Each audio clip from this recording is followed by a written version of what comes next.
ඒ කාලේ අපේ ගම්පලාත කියන්නේ අලි කරදර වලින් අනන්තවත් පැටකාපු පැත්තක්.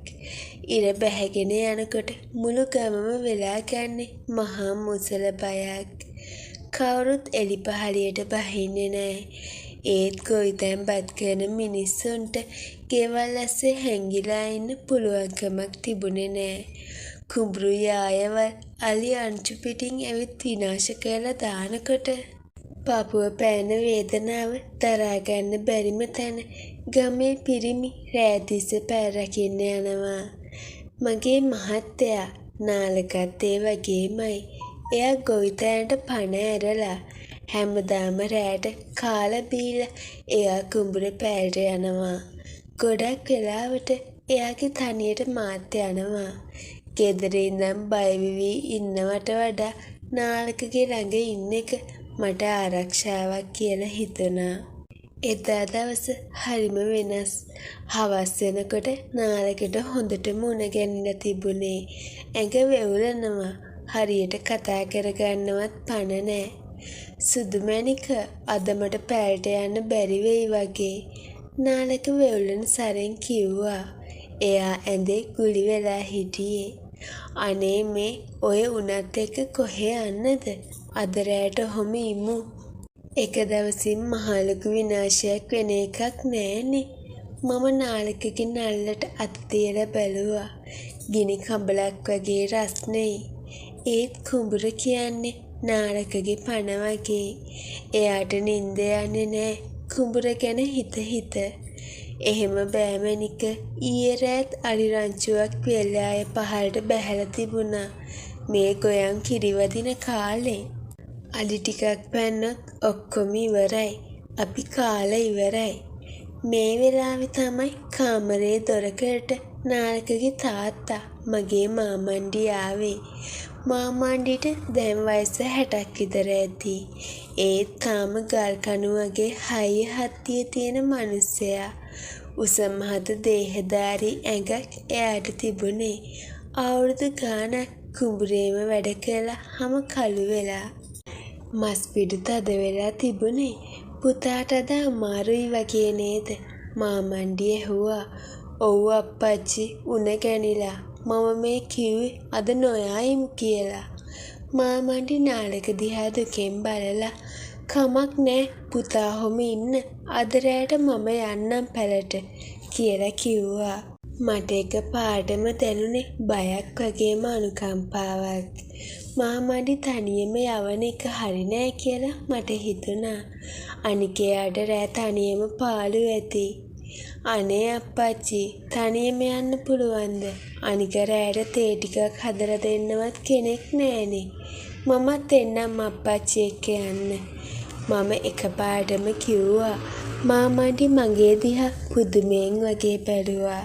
දුවට පුළුවන්ද නාලක නැතුව මාත් එක්ක? අයියෝ ඒක මොකක්ද අප්පච්චි? මම කොහොමත් නාලක එක්ක රෑ තිස්සේ පැලේ ඉඳලා පුරුදුයිනේ. අනික අප්පච්චි තනියම යවන එක මට හරි නෑ වගේ. මම කිව්වේ අවංකවමයි. නාලකත් ඇඳේ ඉඳන් ඔළුව වැනුවා.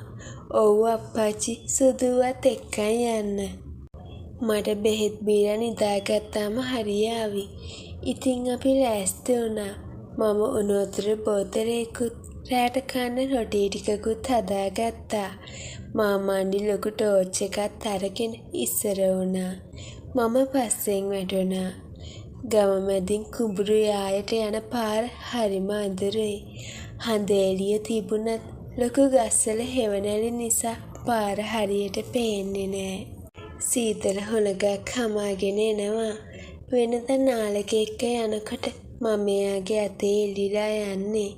අද මාමණ්ඩි එක්ක යන නිසා මම පොඩ්ඩක් ඈතින් ගියේ. ඒත් අඳුර වැඩි වෙනකොට කැලෑවෙන් එන සතුන්ගේ සද්ද ඇහෙනකොට මට බය හිතුණා. දුව බය වෙන්න එපා මම ඉන්නවනේ. මාමණ්ඩි ගැඹුරු කටහඬින් කිව්වා. එයාගේ කටහඬේ තිබුණේ පුදුම විශ්වාසයක්. අපි පැයට ලං වුණා. එක ගහක් උඩ හදපු ලොකු පැලක්. උඩට නගින්න ඉනිමගක් තියෙනවා. මාමණ්ඩි ඉස්සෙල්ලම නැගලා මට අත දුන්නා. එයාගේ අත හරිම රළුයි. ඒත් හරිම ශක්තිමත්. මාව උඩට ඇදලා ගන්නකොට එයාගේ හුස්ම මගේ මූණට වැදුනා. පැල ඇතුලේ අපි ලන්තෑරුම පත්තු කළා. ලා එළියක් පැල පුරාම පැතිරුණා. අපි දෙන්න පැදුර එරලා වාඩි වුණා. වටපිටාවේ ගුලි ගැහිලා තිබුණ කළුවර දිහා බලාගෙන මාමණ්ඩි බුලත් ටිකක් කන්න ලෑස්ති වුණා. අද හරිම සීතලයි නේද දුවේ? මාමණ්ඩි ඇහුවා. ඔව් අප්පච්චි, හුළඟ වැඩියි අද. මම මගේ සලුව ඇඟට තද කරගත්තා. ටික වෙලාවක් අපි නිශ්ශබ්දව හිටියා. ඈතින් අලිරංචුව ගස් කඩන සද්දයක් ඇහුණා. මම ගැස්සිලා ගියා. බය වෙන්න එපා. උන් තාම ගොඩක් ඈත. මේ පැත්තට එන එකක් නෑ. මාමණ්ඩි මගේ දිහා බලාගෙන කිව්වා. ඒ බැල්ම වෙනදට වඩා වෙනස් වගේ මට දැනුණා. ලන්තෑරුම් එළියට මාමණ්ඩිගේ ඇස් දිලිසෙනවා. අප්පච්චිට මහන්සි ඇති නේද? දවසම වැඩ කරලා. මම ඇහුවේ නිහඬ බව බෙදින්න. මහන්සියක් නෑ දුවේ. තනිකම තමයි අමාරු. නාලකගේ අම්මා නැති වුණාට පස්සේ මම හුඟක් තනි වුණා. උඹලා දෙන්න දිහා බලාගෙන තමයි මම සතුටු වුණේ. මාමණ්ඩි සුසුමක් හෙළුවා. ඒ කතාවට මගේ හිත උණු වුණා.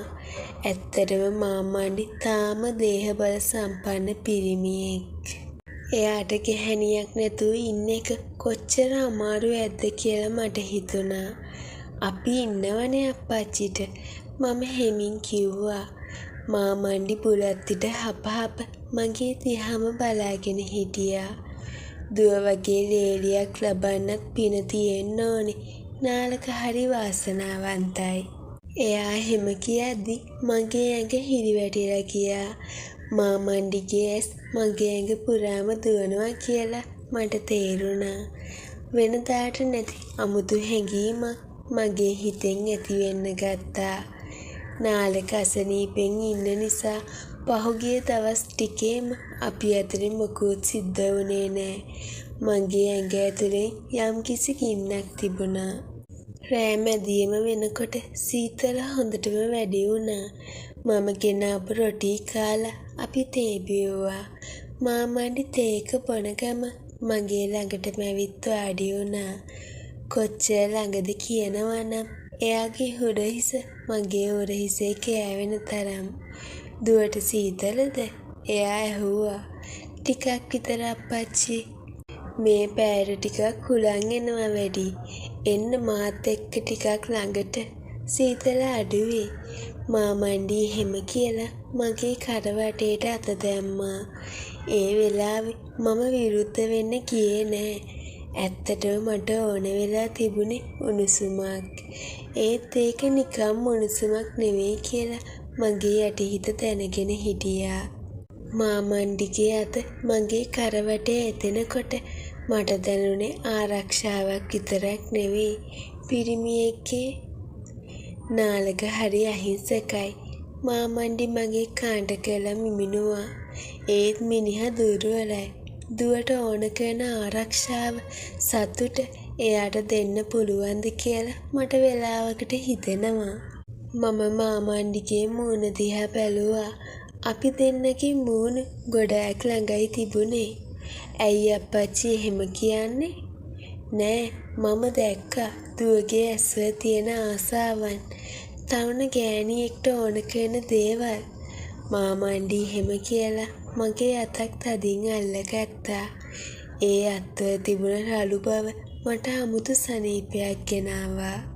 මේ වෙලාවේ මගේ හිතේ තිබුණ ලැජ්ජාව, බය ඔක්කොම ටිකෙන් ටික නැති වෙලා ගියා. මේ පාළු කැලේ මැද ගහක් උඩ තියෙන පැලක අපි දෙන්න විතරයි. කවුරුත් දකින්නේ නෑ. කවුරුත් අහන්නේ නෑ. අප්පච්චි, මගේ කටින් පිට වුණේ කෙඳිරියක් වගේ. මාමණ්ඩි තවත් මට ලං වුණා. එයා මගේ කොණ්ඩේ අතරින් ඇඟිලි යවලා මගේ මූණ එයාගේ පැත්තට හරව ගත්තා. සුදු, මට ඉන්න බෑ. උඹව දැක්කම මගේ ලේ රත් වෙනවා. මම වයසක මිනිහෙක් වෙන්න ඇති. ඒත් මගේ පණ තියෙනවා තාම. මාමණ්ඩිගේ කටහඬේ තිබුණේ ආසාවෙන් පිරුණු ආයාචනයක්. මම නාලක ගැන හිතන්න හැදුවා. ඒත් මාමණ්ඩිගේ ඇස්වල තිබුණ ගින්න මාව තවලමින් තිබුණා. මම නිකන් ගැහණියක් විතරයි මේ වෙලාවේ. ඒ හැඟීමට මම යටත් වුණා. අප්පච්චිට ඕන දෙයක් කරන්න මම නොදැනුවත්වම වගේ කිව්වා.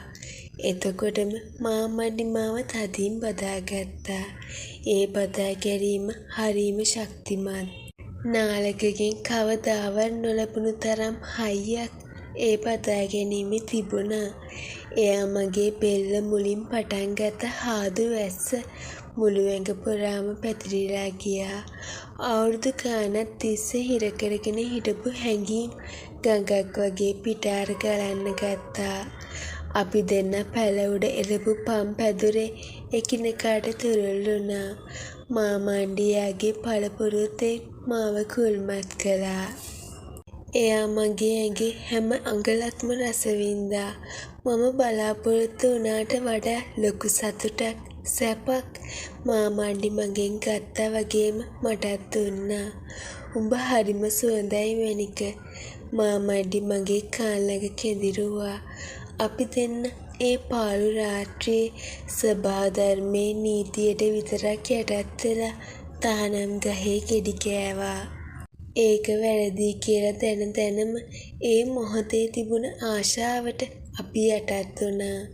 මාමණ්ඩි මාව සතුටු කළේ තරුණ කොල්ලෙක්ටත් වඩා හොඳට.